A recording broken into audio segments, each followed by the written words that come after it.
has officially issued an apology for its role in 250 years of slavery, becoming one of the few countries to formally do so. Slavery must be recognized as a crime against humanity in the clearest terms, according to Dutch Prime Minister Mark Rutte. The announcement comes ahead of planned visits to the Caribbean and Suriname. Between the 17th and 19th centuries, Dutch traders trafficked more than 600,000 individuals from Africa and Asia. According to a study done by the Dutch Research Council, slavery contributed to 40% of economic growth in the western region of Holland between 1738 and 1780. Many have criticized the move, saying it has a colonial feel to it. The apology comes just a week after a study revealed that employees of the Dutch Foreign Ministry had been subjected to racist remarks, and some of them had even been denied promotions because of their race or ethnicity. Internal emails within the same agency referred to African nations as, quote, monkey countries. The Dutch government also promised to invest 27 million euros on a slavery museum and allocating 200 million euros to awareness initiatives.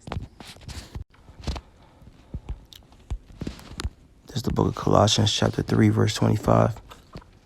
But he that doeth wrong shall receive for the wrong which he have done, and there is no respect of persons.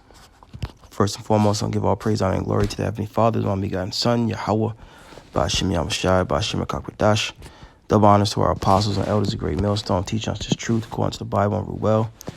Another Shalom, all the sincere Akim, throughout the four corners of the earth, pushing this truth through diligence and sincerity and charity. And another Shalom to all you sincere followers, believers of Yahweh, Ba'ashem Yahushai, not just hearers of the word, but doers as well. You men, women, and children, hopefully elect, Shalom.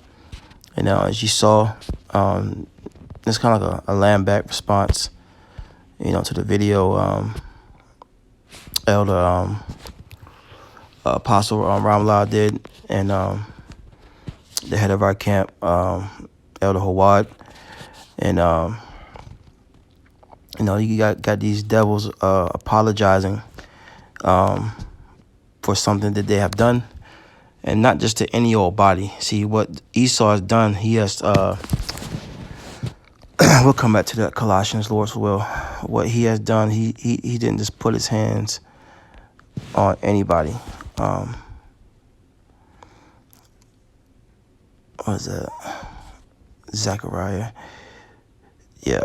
This is Zechariah chapter 2, verse 8. It says, For thus saith the Lord of hosts, after the glory have he sent me unto the nations which spoiled you, for he that toucheth you, toucheth the apple of his eye. Right. And these nations, start with Esau, Edom, so-called white man, has laid his hands on the apple of the Lord's eye, which is Israel. All right. They spoiled us. They robbed from us. All right. They took our nationality. They took everything. Just like when you watched The Grinch Stole Christmas.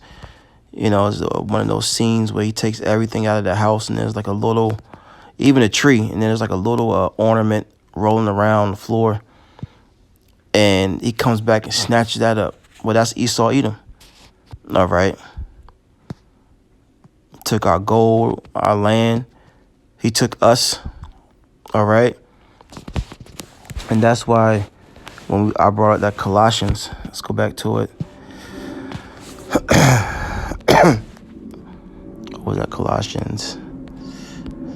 Yep, 3:25 says, But he that doeth wrong shall receive for the wrong which he hath done, and there is no respect of person. So what this devil has pushed out in the earth, is gonna come right back to him. Okay? Because he just didn't touch anybody. He touched the children of the Lord, which consist of you so-called Negroes, Latinos, Native Americans, and you Israelite foreigners. All right. And the real payback is coming. They don't want an apology. They don't want to give reparations. We don't want your reparations. We want you. Okay, we can't stress that enough. The hopeful elect want you. See, 2/3 of our people, they're finished. All right, they're finished. Their mindset is not on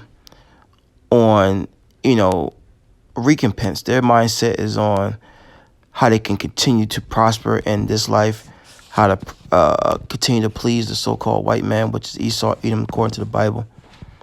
Okay? But the hopeful elect want you to serve us, and the recompense unto you double, as the scriptures say. Isaiah 14:1, for the Lord will have mercy on Jacob. Jacob is the progenitor of you Israelites, whose name was changed to Israel. All right. It says, and set them in their own land, and the strangers shall be joined with them, the Israelite foreigners, and they shall cleave to the house of Jacob.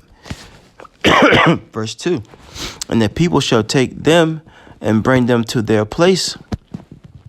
You heathens, at the top of the list, Esau, Edom. And the house of Israel shall possess them in the land of the Lord for servants and handmaids. Because when we came off those ships, whether we was going to Spain or whether we was going to America, when we got off those ships, we became what? Servants.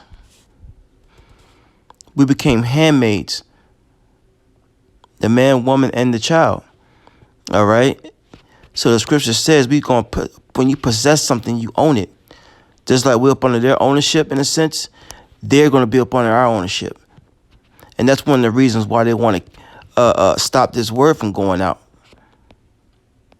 Okay, they don't want to hear this. Going back to Hebrews, the 4th chapter. For the word of the Most High is quick and powerful and sharper than any two-edged sword, piercing through the dividing asunder of soul, spirit. Okay, this word gets into your spirit. Ultimately, this is prophecy.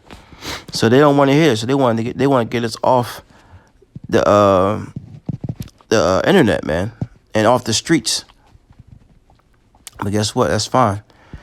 All right, because then we know that famine of the word is here, which is also prophecy.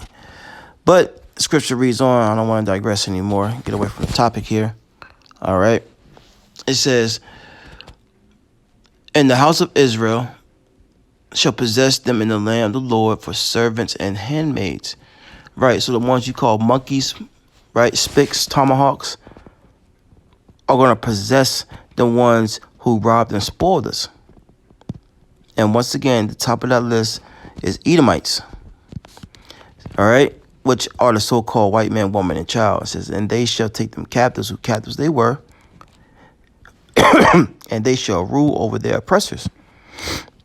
Okay, and we're going to rule over them, man, with the spirit of the Lord's anger within us. All right.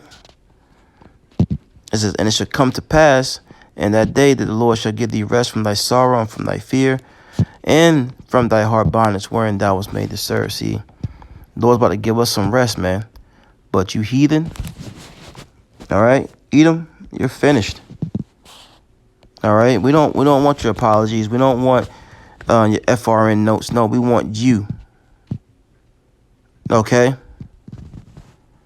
Matter of fact, stay in Isaiah 14. Let's see here. Isaiah 14:21. It says, prepare slaughter for his children for the iniquity of their fathers. What's the iniquity they have done? They have put their hands on the Israelites. All right, going back to Ezekiel, what's that? Going back to Ezekiel 35:5. It says, because thou hast had a perpetual hatred and hast shed the blood of the children of Israel. And how have they done that? Post-slavery, all right, during slavery, but mainly after slavery, and even before times, man, in the ancient world, all the way up to now. Because Esau said when the days of his mourning for his father was at hand, he shall slay thy brother Jacob. All right, and that's still happening to this very day. But guess what? Things are going to turn in the kingdom of heaven. It says, because thou hast had a perpetual hatred ongoing, and hast shed the blood of the children of Israel by the force of the sword, by his blessing, and the time of their calamity, and the time that their iniquity had an end, which is really after slavery. This man's supposed to let us go, but he didn't. He just couldn't. It says, therefore, as I live, saith the Lord power, I will prepare thee unto blood, And blood shall pursue thee, which means you pursue something, you're in chase, in pursuit. So blood is going to chase them. It says, seest thou hast not hated blood, even blood shall pursue thee. All right. So blood deletion is going to pursue these Edomites, man, because of their ongoing hatred towards the children of Israel. And I'm a little pressed for time, but gonna bring out one last one. And it's straight to the point. Revelation 13:9. If any man have an ear, let him hear. He that leadeth into captivity shall go into captivity. All right. And we all know that the so-called Negroes, Latinos, Native Americans went into captivity up under this devil, up under the Edomites, the so-called white man, woman, and child. Movies are still being made about it. All right. It says, he that leadeth into captivity, which is slavery, shall go into captivity. Servants and handmaids, right? He that killeth with the sword, that was his blessing. That's how he took us down. Must be killed with the sword. Here's the patience and the faith of the saints and the saints of the Israelites. Psalms 148:14. So, recompense is coming. We don't want your apologies. We don't want your filthy money. We want you shackled up, monkey. Shalom.